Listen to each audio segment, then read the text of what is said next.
Cody Rhodes wins back the Undisputed WWE Championship, Finn Bálor is out of the Judgement Day, and CM Punk apologises.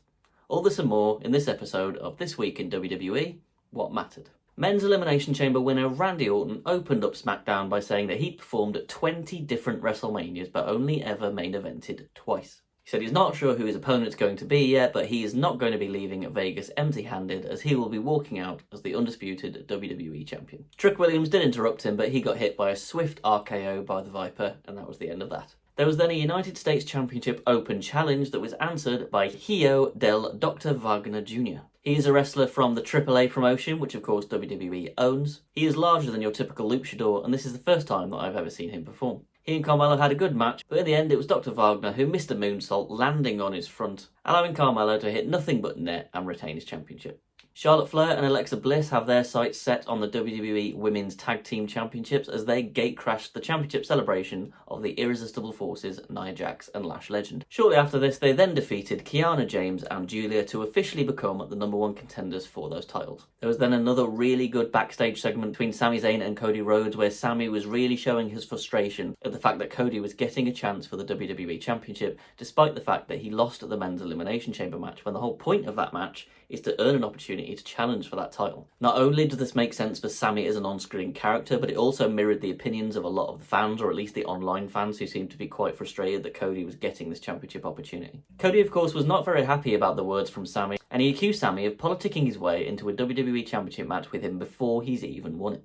I love the tension that they're building between these two here. They had multiple good backstage segments now, which are really engaging. Seeing Sami slowly descend into chaos in his own mind, desperate to become a world champion, but not really believing deep down inside that he can do it, whilst seeing his colleagues and friends like Cody Rhodes getting opportunities and winning championships. If the plan is to make Sami Zayn a world championship in the next 6 to 12 months, I absolutely think this is the best way to go about it. People have grown a bit sick and fatigued now of the Sami Zayn underdog character. Granted, he hasn't been a world champion yet in WWE, but he's a very well-accomplished wrestler. His main event is WrestleMania, so people just aren't really buying this whole underdog gimmick anymore, and people are sick of it. Whereas him being increasingly frustrated at the fact he hasn't become a world champion, and then having some genuinely understanding frustrations at people like Cody Rhodes for getting a championship match, even though he didn't win the Elimination Chamber, for example, makes perfect sense and can push him towards that, hopefully, heel turn where he eventually does win the world championship. Very randomly as well, as this tag team didn't exist before the show started, Damian Priest and R-Truth are now the #1 contenders for the WWE Tag Team Championships after winning a Tag Team Turmoil match. This did include the MFTs costing the Wyatt Six their match against Los Garzas during the Tag Team Turmoil to further continue their feud.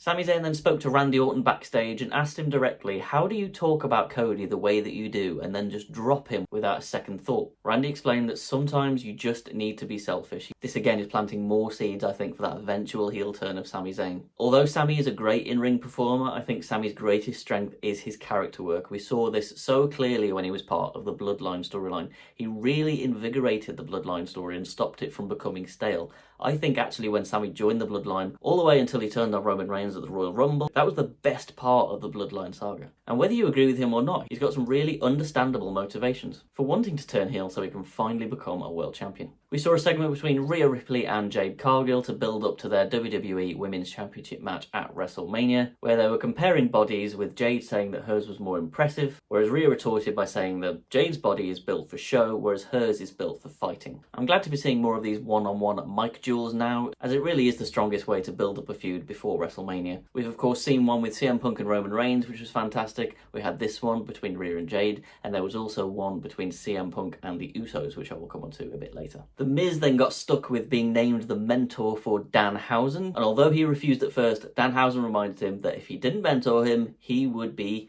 cursed, and to remember what happened to Dom on Monday. Of course referring to the fact that Dominic lost the Intercontinental Championship straight after Danhausen cursed him backstage. Just before covering the main event of SmackDown, which was of course Drew McIntyre defending the undisputed WWE Championship against Cody Rhodes, I just wanted to address some of the complaints and stuff that I've seen online regarding Cody getting this opportunity in the first place. I've seen people saying that it makes no sense that Cody's getting this opportunity and that it's bad writing, and can somebody please explain this to me? And I actually think it's very clear narratively if you just watch the product on a regular basis. Yes, Drew won the championship against Cody and said that Cody was not going to get a rematch. He was going to have to earn his way back to get another opportunity. Absolutely fine.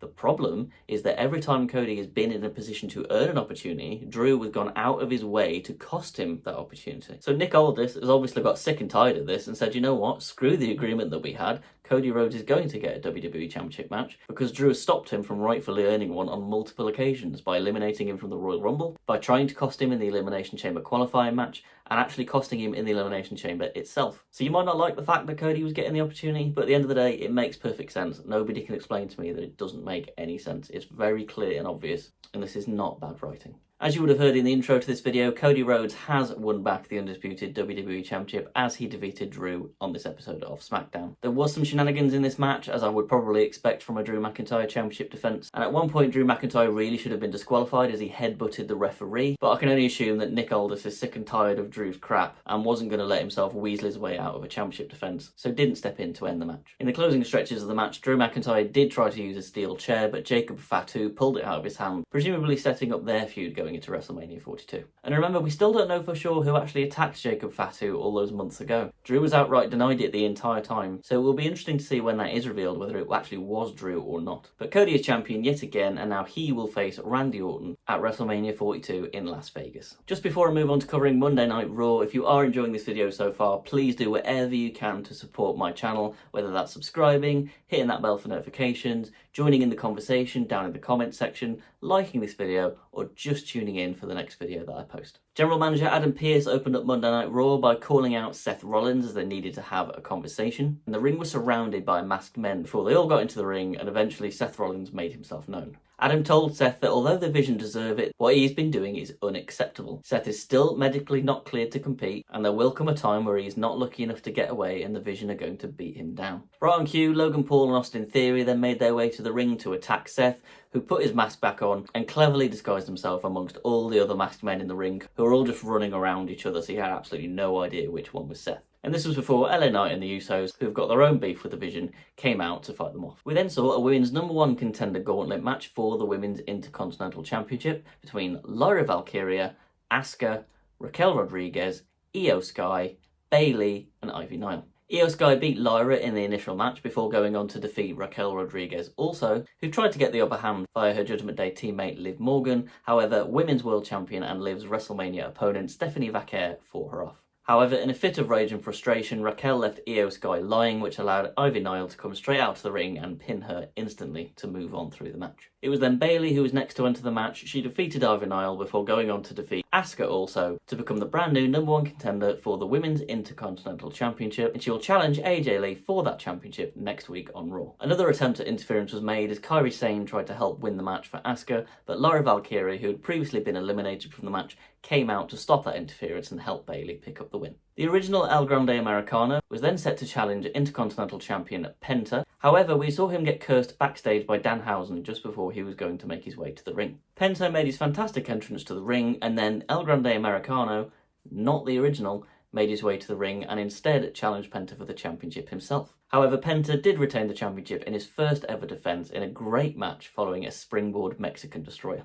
This was a really enjoyable TV match, and I would encourage you to go and check it out, and it makes me really hopeful for Penta's Intercontinental Championship reign. Then we saw Dominic Mysterio in the ring, where he demanded an Intercontinental Championship rematch and called Finn Bálor to the ring. Finn did apologise to Dom and said that it's true, Dom would still be the Intercontinental Champion if it wasn't for him, but he was trying to teach him a lesson by making him fight his own battles. But he went on to say, "The more I try to help you, the more I think that your dad may be right.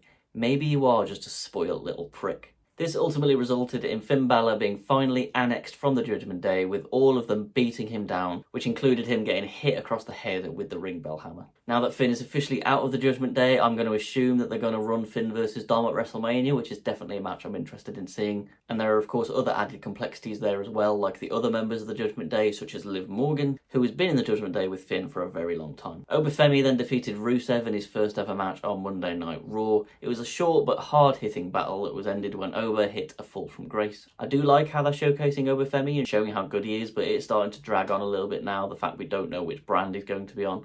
I'd rather them just figure out which brand he's going to be assigned to and get him into a proper storyline building up to WrestleMania. It is of course possible that he could be the one that answers Brock Lesnar's open challenge. However, I think that would be a mistake unless they want over to go over, because I don't think he should be losing his first major feud. And also, if Brock Lesnar is going to be retiring in Minnesota at SummerSlam this year, you probably don't want Brock losing until then either, so it's probably for the best that we don't book this match. The show then ended with World Heavyweight Champion CM Punk in the ring with a microphone, saying that he's going to make Roman Reigns respect the position that he holds. He said that the championship was created because Roman was shunning his championship responsibilities, and that he levels up when defending the title. Punk said that he unfortunately lowered himself to Roman's level last week, but then he was interrupted by the Usos, who were angry and demanding an apology for CM Punk's comments last week about Roman's father and their uncle. This was a great segment because there was a lot of mutual respect and history between CM Punk and the Usos, and this of course is not a direct problem between them. This is a big personal feud between CM Punk and Roman Reigns that indirectly affects the Usos. Punk explained how he and their family go way back, a lot further back than most people realise,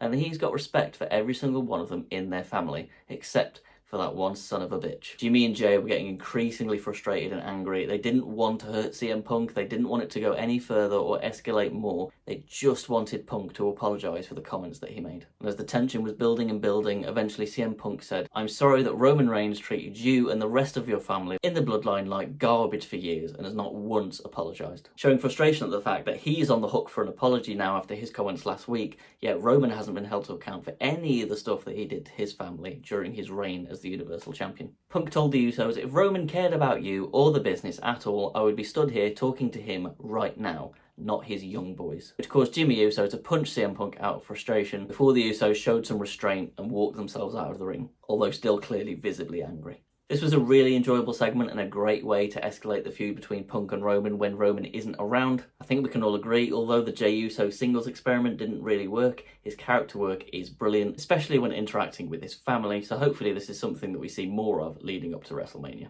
Thank you for watching this video, and one thing I wanted to let you guys know about before I close out is that I've got a really cool video dropping on March 24th. This video is around 30 minutes long and documents my experience going to John Cena's final match in Washington DC at Saturday night's main event in December 2025. I'm a huge John Cena fan and normally would definitely not have the opportunity to be able to go to such a cool occasion such as this, but in the video I give a brief explanation as to why I'm a John Cena fan and my history of that, before explaining how I got this amazing opportunity to be able to go. Then I show you a lot of my vlog footage from when I was out there, from things like the Last Time Is Now Superstore, John Cena Final Match official fan fest, as well as my fan footage from the event itself and my opinions coming straight out of the arena. So keep an eye out for that one. It's definitely my favourite video that I've made so far since starting this YouTube channel, and I think you'd really enjoy it. Once again, if you did enjoy this video, do what you can, leave a comment down below, hit that like button, subscribe to the channel, do anything you can to support me, and that would be awesome. And until next time, see you later.